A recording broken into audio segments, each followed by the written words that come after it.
नमस्कार, आप देख रहे हैं न्यूज मंच और मैं हूं विशाल वैभव। बिहार सरकार मंत्री हरीश सहनी जो है आज पहुंच गए दरभंगा व्यवहार न्यायालय। और दरभंगा व्यवहार न्यायालय जो है वो पहुंचे इसलिए कि जब जनवरी में शिक्षा मंत्री चंद्रशेखर सिंह यादव, पूर्व शिक्षा मंत्री, जो कि रामचरितमानस को लेकर जो आपत्तिजनक बयान दिया था, उसको लेकर जो है उन्होंने उस दरभंगा व्यवहार न्यायालय में केस दर्ज कराया था और उसको लेकर जो है वो अपना पक्ष रखने के लिए गए थे। और इस मौके पर मौजूद मीडिया से बातचीत करते हुए क्या कुछ कह रहे हैं बिहार सरकार मंत्री हरीश सहनी, आपको छोड़ जाते हैं उनके प्रतिक्रियाओं के साथ। बने रहिए न्यूज मंच के साथ। न्यूज मंच के लिए दरभंगा से नीरज कुमार के साथ विशाल वैभव, पटना।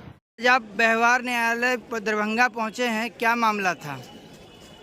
यहाँ 11 जनवरी 2023 को तत्कालीन शिक्षा मंत्री चंद्रशेखर सिंह के द्वारा जो रामचरितमानस के विरुद्ध जो बयान दिए गए थे कि ये नफरत फैलाने वाले हैं, समाज को बांटने वाला है, उनके द्वारा रामचरितमानस को फाड़कर आग में जलाकर दुनिया को दिखाया गया।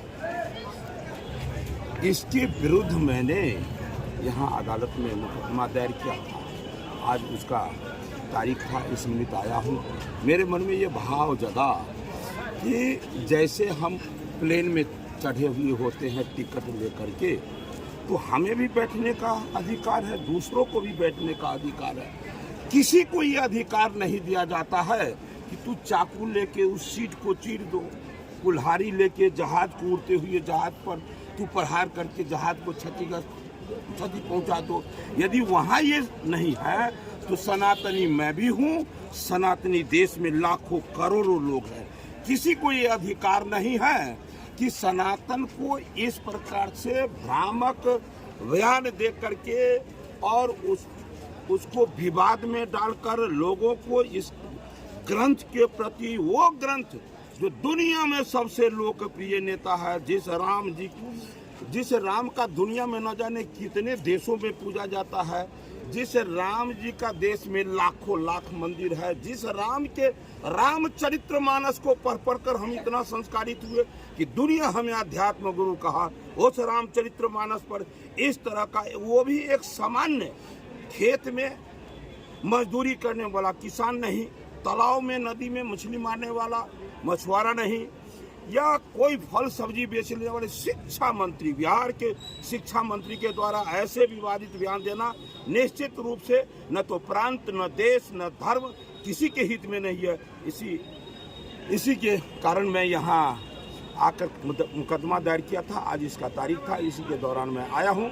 और आज भी उनके प्रति वही आक्रोश है कि ये केवल और केवल वोट के राजनीति के कारण इस तरह का बयानबाजी करके, ऐसे तुष्टीकरण करके समाज में वोट बटोरने का काम, कुर्सी बटोरने के काम के लिए समाज को इस तरह से तोड़ने का काम करता है। इसलिए ऐसे लोगों के विरुद्ध, ऐसे बड़े ओहदे वाले लोगों के विरुद्ध मैंने अपने जीवन में कोई, न हम पर कोई केस किया, न हम किसी पर किए। ये पहली बार ये हमें अवसर मिला जो धर्म के विरुद्ध आचरण किया, धर्म के रक्षार्थ हमने यह प्रयोग में आया। तो हथियार तो राम जी भी उठाए थे, कब? जब धर्म का हानि होने लगा। ये हरीश सहनी भी उसी तरह से न्यायालय में आया, लेकिन धर्म के विरुद्ध आचरण करने वाले के विरुद्ध। और जब ऐसे दुराचारी इस तरह का आचरण करेंगे, उसके विरुद्ध बिहार नहीं पूरे देश के सनातनी आवाज उठाने का काम करेंगे। का विचार अधिक लोगों में जागृत होगा। इसलिए ऐसे विषय पर उनके द्वारा ऐसा कहा जाना ये बहुत निंदनीय नहीं है। ये बहुत लोगों में उस समय में आक्रोश आया था, इसलिए मैंने ऐसा निर्णय लिया। आज क्या निर्णय हुआ? आज हम लोग 11/1/2023 को माननीय तत्कालीन शिक्षा मंत्री डॉक्टर चंद्रशेखर ने रामचरितमानस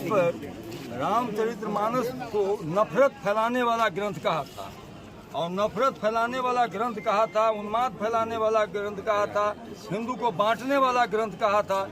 और 12 तारीख को सारे पेपर में, प्रिंट मीडिया में, इलेक्ट्रॉनिक्स मीडिया में, पूरा भारत में, पूरा विश्व में यह छाया हुआ था मीडिया के माध्यम से जो रामचरितमानस जो है नफरत फैलाने वाला ग्रंथ है, और इसको डॉक्टर चंद्रशेखर जी के द्वारा तत्कालीन शिक्षा मंत्री के द्वारा कहा गया था। 12 तारीख को जब पेपर में आ गई तो हम लोगों ने, हमारे उस समय में माननीय मंत्री जी MLC थे, इन्होंने धर्म के रक्षार्थ न्यायालय में मुकदमा करना उचित समझा और इन्होंने मुकदमा दायर किया था, जिसकी आज सुनवाई की तारीख निश्चित थी और इसी निमित्त सुनवाई के लिए न्यायालय में उपस्थित हुए।